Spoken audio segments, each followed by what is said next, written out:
ምዕራፍ 17 አብርሃምም የ99 ዓመት ሰው በሆነ ጊዜ እግዚአብሔር ለአብርሃም ተገለጠለትና እኔ ኤልሻዳይ ነኝ፣ በፊቴ ተመላለስ፣ ፍጹምም ሁን፣ ቃል ኪዳኔንም በእኔና ባንተ መካከል አደርጋለሁ፣ እጅግም አበዛሃለሁ አለው። አብርሃምም በግንባሩ ወደቀ። እግዚአብሔርም እንዲህ ብሎ ተናገረው፣ እነሆ ቃል ኪዳኔ ካንተ ጋር ነው፣ ለብዙ አሕዛብም አባት ትሆናለህ። ከዛሬም ጀምሮ እንግዲህ ስምህ አብርሃም ተብሎ አይጠራ፣ ነገር ግን ስምህ አብርሃም ይሆናል፣ ለብዙ አሕዛብ አባት አድርጌሃለሁና እጅግም አበዛሃለሁ፣ ሕዝብም አደርግሃለሁ፣ ነገሥታትም ካንተ ይወጣሉ። ቃል ኪዳኔንም በእኔና ባንተ መካከል ካንተም በኋላ ከዘርህ ጋር በትውልዳቸው ለዘላለም ኪዳን አቆማለሁ። ላንተና ካንተ በኋላ ለዘርህ አምላክ እሆን ዘንድ በእንግድነት የምትኖርባትን ምድር የከነዓን ምድር ሁሉ ለዘላለም ግዛት ይሆን ዘንድ ላንተና ካንተ በኋላ ለዘርህ እሰጣለሁ፣ አምላክም ሆናቸዋለሁ። እግዚአብሔርም አብርሃምን አለው፣ አንተ ደግሞ ቃል ኪዳኔን ትጠብቃለህ። አንተ ካንተም በኋላ ዘርህ በትውልዳቸው በእኔና ባንተ መካከል ካንተም በኋላ በዘርህ መካከል የምትጠብቁት ቃል ኪዳኔ ይህ ነው።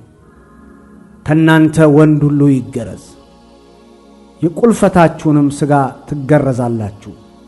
በእኔና በእናንተ መካከል ላለውም ቃል ኪዳን ምልክት ይሆናል።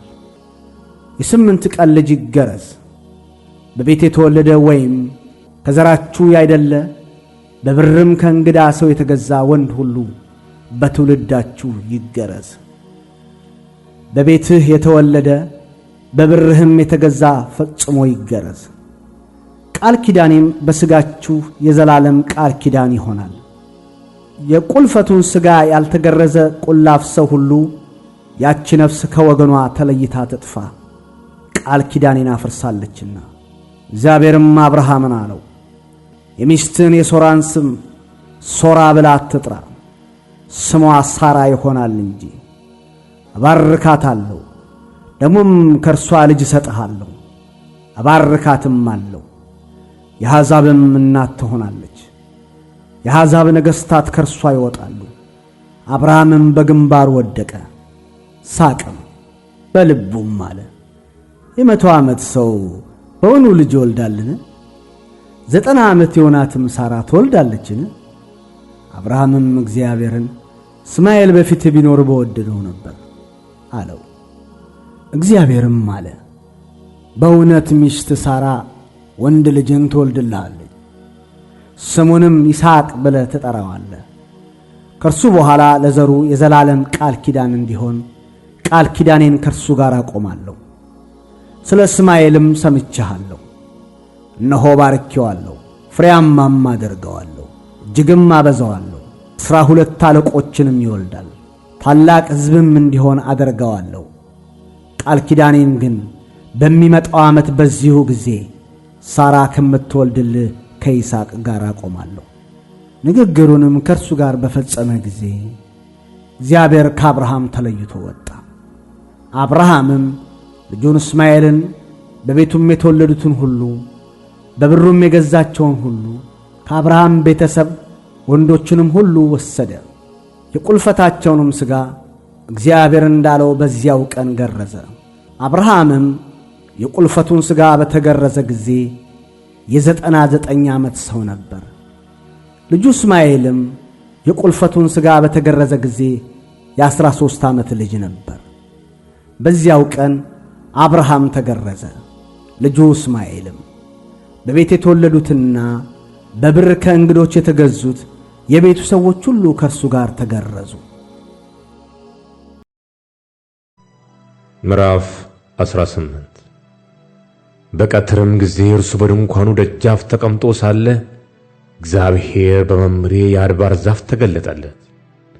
ዓይኑንም አነሳና እነሆ 3 ሰዎች በፊቱ ቆሞ አየ። ባያቸውም ጊዜ ሊቀበላቸው ከድንኳኑ ደጃፍ ተነስቶ ሮጠ፣ ወደ ምድርም ሰገደ፣ እንዲህም አለ፣ አቤቱ በፊትህ ሞገስ አግኝቼ እንደሆነ ባሪያህን አትለፈኝ ብዬ ለምንሃለሁ። ጥቂት ውሃ ይምጣላችሁ፣ እግራችሁንም ታጠቡ።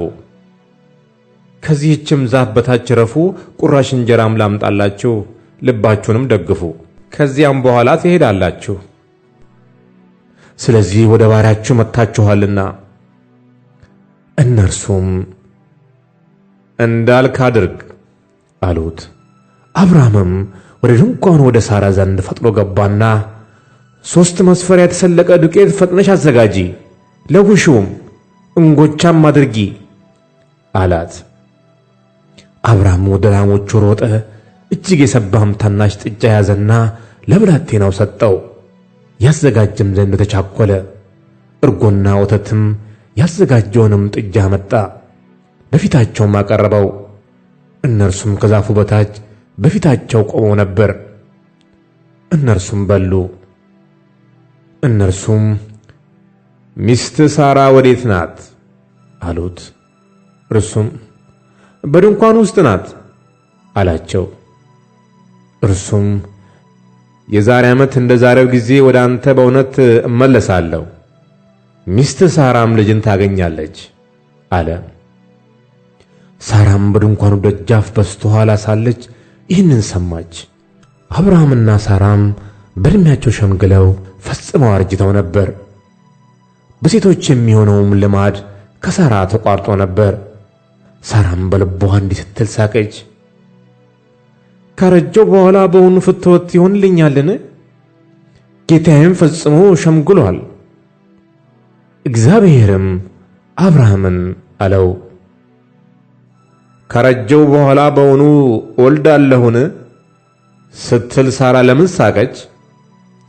በውኑ ለእግዚአብሔር የሚሳነው ነገር አለን?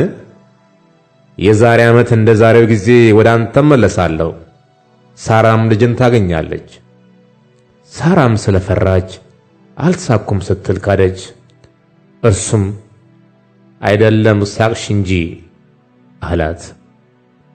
ሰዎቹም ከዚያ ተነስተው ወደ ሶዶም አቀኑ። አብርሃምም ሊሸኛቸው አብሯቸው ሄደ።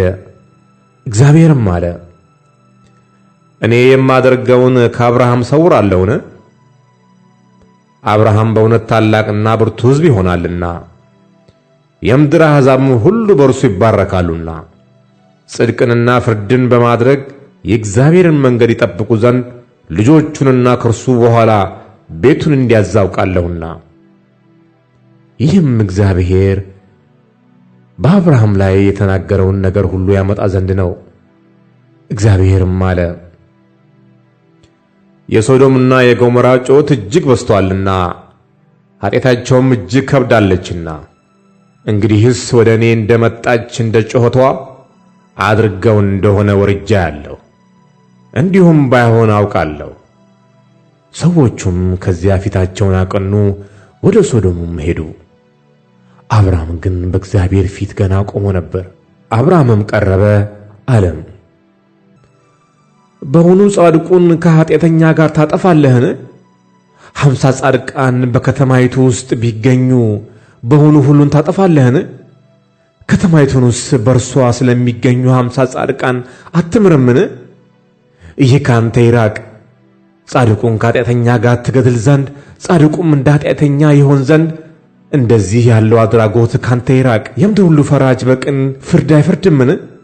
እግዚአብሔርም በሶዶም በከተማይቱ ውስጥ 50 ጻድቃን ባገኝ ስፍራውን ሁሉ ስለ እነርሱ ምራለሁ አለ። አብርሃምም መለሰ አለም፣ እኔ አፈርና አመድ ስሆን ከጌታዬ ጋር እናገር ዘንድ እነሆ አንድ ጊዜ ጀመርኩ። ከ50 ጻድቃን 5 ቢጎድሉ ከተማይቱን ሁሉ በ5ቱ ምክንያት አጠፋለህን? ከዚያ 45 ባገኝ አላጠፋትም አለ። ደግሞም ተናገረው እንዲህም አለ፣ ምናልባት ከዚያ 40 ቢገኙሳ? እርሱም ለ40ው ስላላደርገውም አለ። እርሱም ጌታዬ ይቆጣ፣ እኔም እናገራለሁ፣ ምናልባት ከዚያ 30 ቢገኙሳ? አለ። እርሱም ከዚያ 30 ባገኝ አላጠፋም አለ። ደግሞም እነሆ ከጌታዬ ጋር እናገር ዘንድ አንድ ጊዜ ጀመርኩ፣ ምናልባት ከዚያ 20 ቢገኙሳ አለ። እርሱም ከዚያ 20 ቢገኙ ስለ 20 አላደርገውም አለ። እርሱም እኔ ደግሞ አንድ ጊዜ ብቻ ብናገር ጌታዬ አይቆጣ፣ ምናልባት ከዚያ 10 ቢገኙሳ አለ። እርሱም ስለ 10 አላጠፋትም አለ። እግዚአብሔርም ከአብርሃም ጋር ንግግሩን በጨረሰ ጊዜ ሄደ። አብርሃምም ወደ ስፍራው ተመለሰ።